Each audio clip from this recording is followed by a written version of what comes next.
Let's go out to Colorado Springs. Michelle Malkin joins us every week at this time. Michelle, you know, the federal government has spent, what, $4 or $5 million to make sure that this guy winds up with a fair trial, and now he's doing everything he can to martyr himself using the court system. Yeah, well, he has signaled that this was going to be his strategy for some time now, and it is a travesty, obviously, for the 14 victims who died, and I think that's important. It's one of the forgotten facts that I pointed out in my column today about Fort Hood, that in addition to the 13 soldiers, there was one unborn child. That's right. Because Francesca Velez was pregnant.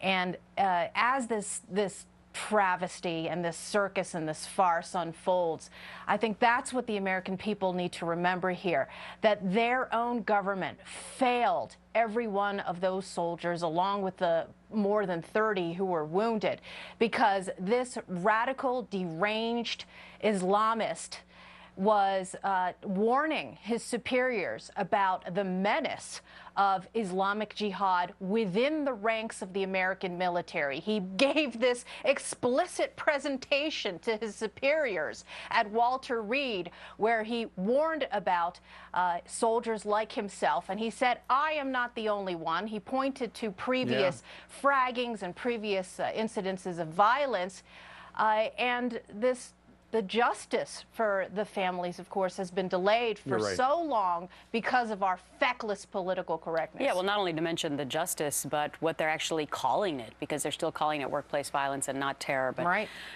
So anyway, we'll continue to watch what happens down at the trial. In the meantime, the president is out on the, well, I was going to say the campaign trail. Not really, but kind of. He's out on the campaign / economic speech trail, and at the same time, he's also mixing in some entertainment. He went on the Jay Leno show, and, you know, all presidents have done this, I guess, since Bill Clinton.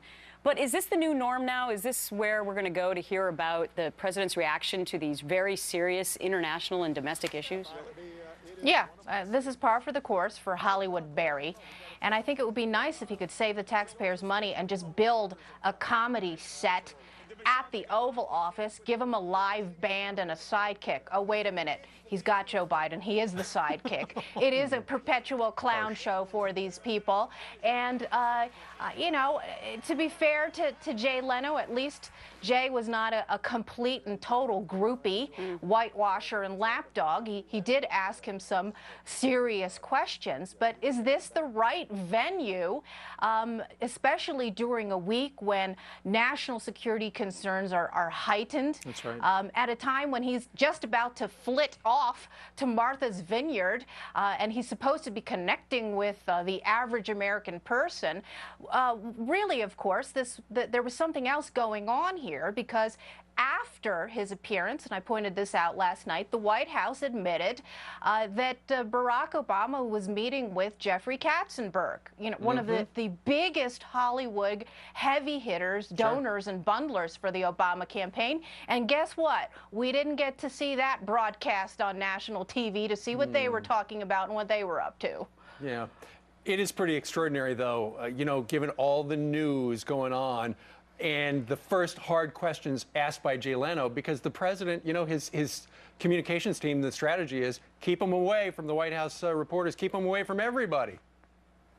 Yeah, that's right. I mean, perhaps he should have his next White House press conference at the Saturday Night Live set. I mean, yeah, but, you know, I wonder when people will really get fed up with the infotainment administration that we've been saddled with. Well, it was effective during the campaign. We'll find out. Yeah. All right, Michelle, have a fantastic weekend. We'll see you again next week. You too. Take care, guys.